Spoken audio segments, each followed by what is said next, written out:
आज की हिंदी कक्षा में आप सभी का पुनः स्वागत है।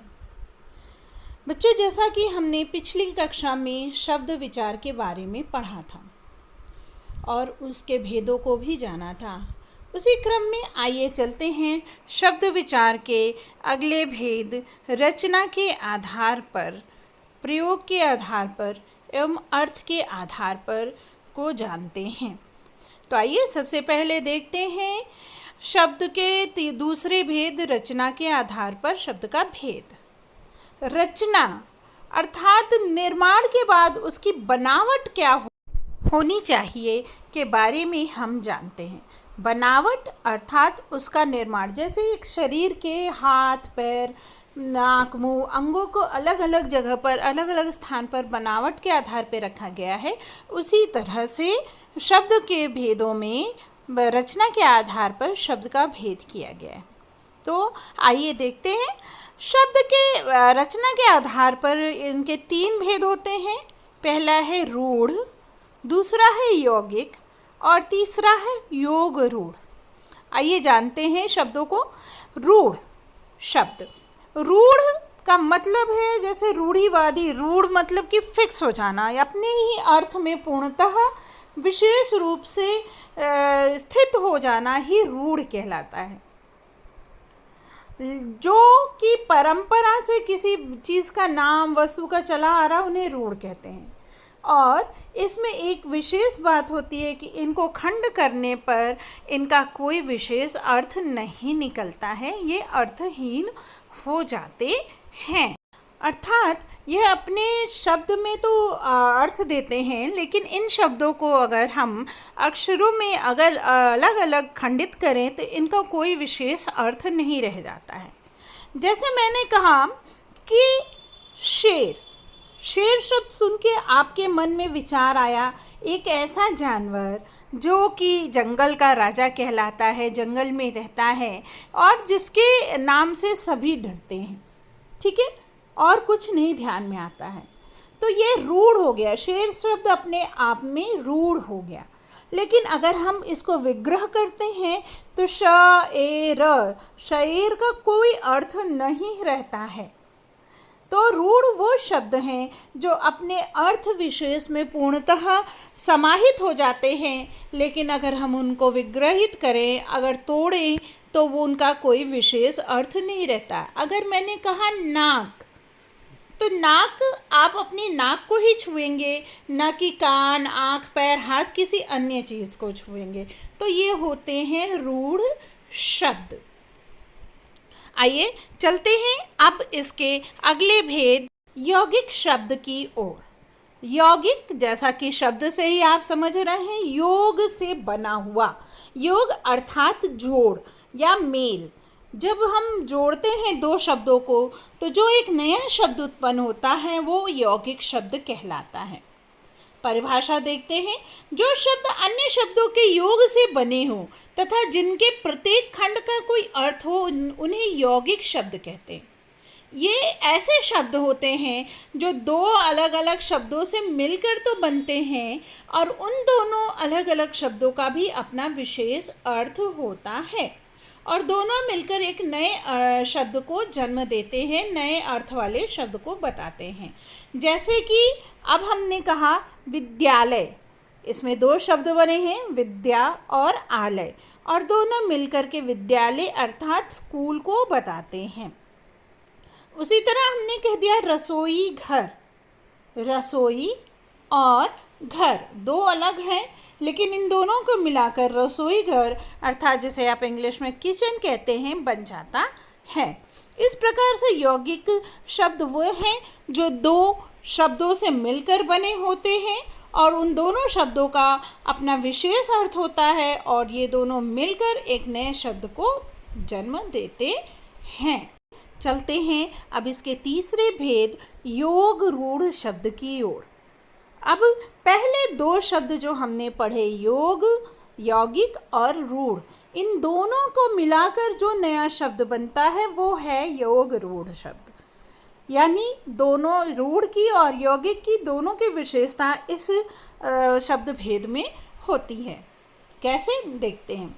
इसमें सबसे पहले तो यह यौगिक शब्द है, दो शब्दों से मिलकर बनता है, ठीक है। यौगिक की विशेषता आ गई। और रूढ़ शब्द की विशेषता है कि अपने अर्थ में ही पूर्णतः ग्रहण हो जाता है, तो इसलिए रूढ़ हो जाता है, यानी फिक्स हो जाता है। तो आइए देखते हैं इसको परिभाषा के साथ। जो शब्द अन्य शब्दों के योग से बनते हैं परंतु एक विशेष अर्थ के लिए प्रसिद्ध होते हैं, उन्हें योग रूढ़ कहते हैं। अर्थात ये दो योग शब्दों से मिलके बने हैं, यौगिक हैं, और अपने विशेष अर्थ में रूढ़ हो जाते हैं, तो वह योग रूढ़ कहलाते हैं। उदाहरण से समझते हैं। जैसे अब मैंने दशानन कह दिया, तो दश आनंद दो शब्दों से मिलकर बना है, लेकिन यह अपने अर्थ में विशेष अर्थ में रूढ़ हो गया। अर्थात दशानन हम किसे कहते हैं?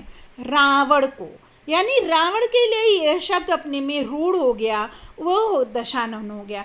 अब कहा हमने लंबोदर, लंबा और उदर, लंबे उदर वाला। अब लंबोदर तो हम सबको कहते नहीं हैं, यह विशेष रूप से विशेषण के रूप में प्रयोग होता है गणेश जी के लिए। इसी तरह पंकज कमल के लिए प्रयोग होता है। इस तरह से यह योग रूढ़ शब्द दो शब्दों से मिलकर बनते हैं और अपने एक विशेष अर्थ को प्रकट करते हैं, वही योग रूढ़ शब्द कहलाते हैं। आइए अब चलते हैं शब्द भेद के तीसरे भेद, प्रयोग की दृष्टि से शब्द भेद की ओर। जैसा कि आप जानते हैं कि शब्दों को हम वाक्यों में प्रयोग करते हैं तब वाक्य बनते हैं। अर्थात शब्द भाषा के प्राण वायु होते हैं। अगर शब्दों का सही रूप से हम प्रयोग नहीं करते हैं तो वो अर्थ का अनर्थ बन जाते हैं, साथ में सही वाक्यों का निर्माण नहीं हो पाता है। परिभाषा देखते हैं। शब्दों के सार्थक मेल से वाक्यों की रचना होती है, वाक्यों के मेल से भाषा बनती है और शब्द भाषा के प्राण वायु होते हैं। वाक्यों में शब्दों का प्रयोग किस रूप में किया जाता है, इस आधार पर हम शब्दों को दो वर्गों में बांटते हैं। आइए देखते हैं। पहला है विकारी शब्द और दूसरा है अविकारी शब्द। चलिए देखते हैं पहला भेद, विकारी शब्द क्या है। विकारी अर्थात शब्द से ही आप समझ रहे होंगे जिनमें विकार उत्पन्न होना। विकार अर्थात परिवर्तन आ जाना। विकार का अर्थ है परिवर्तन आ जाना। जिन शब्दों के रूप में लिंग, वचन, कारक, काल के अनुसार परिवर्तन आता है, उन्हें विकारी शब्द कहते हैं। अर्थात वो ऐसे शब्द जिनमें लिंग के साथ, वचन के साथ, काल के साथ और कारक के साथ परिवर्तन आ जाए तो वे शब्द विकारी शब्द कहलाते हैं। जैसे लिंग के आधार पर लड़का पढ़ता है, लड़की पढ़ती। वचन के आधार पर लड़का पढ़ता है, लड़के पढ़ते हैं। कारक का आधार पर लड़का पढ़ता है, लड़के को पढ़ने दो। काल के आधार पर कल लड़के ने पढ़ा, आज लड़का पढ़ता है।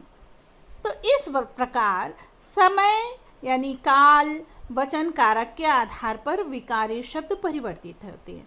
और वो विकारी शब्द कौन कौन से हैं, आइए देखते हैं। तो पहला है संज्ञा, अर्थात लड़का, लड़के, इस तरह से परिवर्तन, तो संज्ञा के में परिवर्तन आ गया। सर्वनाम, वह, मैं, तुम के आधार पर परिवर्तन है। विशेषण, अच्छा, अच्छी, मीठा, मीठी, खट्टा, खट्टी, ये विशेषण शब्द भी परिवर्तित होते हैं। और क्रिया जैसे जाता है, जाती है, खाता है, खाती है आदि के आधार पर क्रिया भी परिवर्तित हो जाती है, इसलिए ये विकारी शब्द कहलाते हैं। आइए अब देखते हैं इसके दूसरे भेद, अविकारी शब्द को। अब शब्द से ही आपको समझ में आ रहा होगा कि विकारी जो विकार उत्पन्न करे, अविकारी जिसमें कोई विकार या परिवर्तन नहीं हो, वो शब्द अविकारी शब्द कहलाते हैं। अर्थात जिसमें किसी भी प्रकार से अर्थात लिंग, वचन, काल, कारक के आधार पर कोई परिवर्तन नहीं होता है, वो यथावत बने रहते हैं, वे शब्द ही अविकारी शब्द कहलाते हैं। दूसरे शब्दों में इन्हें अव्यय शब्द भी कहते हैं। ये लिंग, वचन, काल, कारक आदि के आधार पर कभी भी परिवर्तित यानी बदलते नहीं हैं। जैसे परंतु, तथा, यदि, धीरे, धीरे, अधिक आदि अविकारी शब्द हैं। आइए भेद देखते हैं। अविकारी शब्द 4 प्रकार के होते हैं। पहला क्रिया विशेषण, दूसरा संबंध बोधक, तीसरा समुच्चय बोधक और चौथा विस्मय आदि बोधक। क्रिया विशेषण में जैसे कार्य धीरे धीरे हो रहा है, तो धीरे धीरे शब्द कभी भी परिवर्तित नहीं होता है, चाहे वो किसी भी आधार पर आप प्रयोग करें। उसी तरह समुच्चय बोधक में भी या, अथवा और आदि शब्दों का प्रयोग होता है। संबंध बोधक में के, साथ, के लिए आदि शब्द भी कभी परिवर्तित नहीं होते हैं, हमेशा अपने ही रूप में बने रहते हैं। और लास्ट विस्मय आदि बोधक शब्द कभी भी परिवर्तित नहीं होते हैं, जैसे आहा, वाह, हाय, छी आदि शब्द हमेशा अपने ही रूप में बने रहते हैं, यह किसी भी का आधार पर परिवर्तित नहीं होते हैं।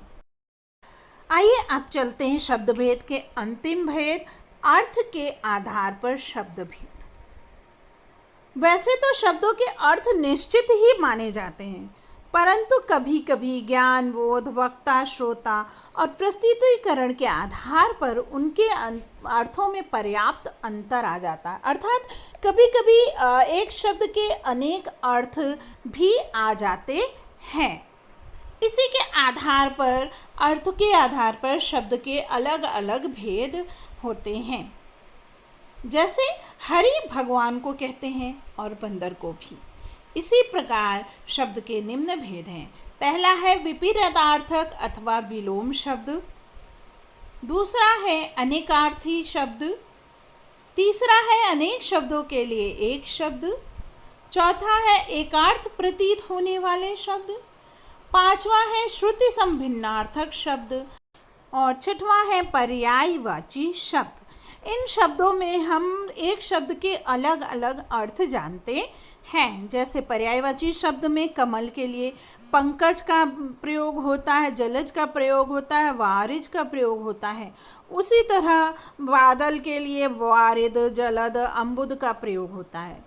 लेकिन इसी तरह विलोम शब्द हैं, अनेकार्थी शब्द हैं, सब अलग अलग रूप में प्रयोग किए जाते हैं। इस कारण से अर्थ के आधार पर शब्दों के कई भेद माने जाते हैं, जिसका अध्ययन आपने पूर्व कक्षा में भी किया है और अन्य कक्षाओं में भी करेंगे। आज के लिए बस इतना ही। आशा है आपको शब्द विचार का यह भाग पसंद आया होगा और आप सभी प्रश्नों के उत्तर प्राप्त हुए होंगे। आज के लिए बस इतना ही। धन्यवाद।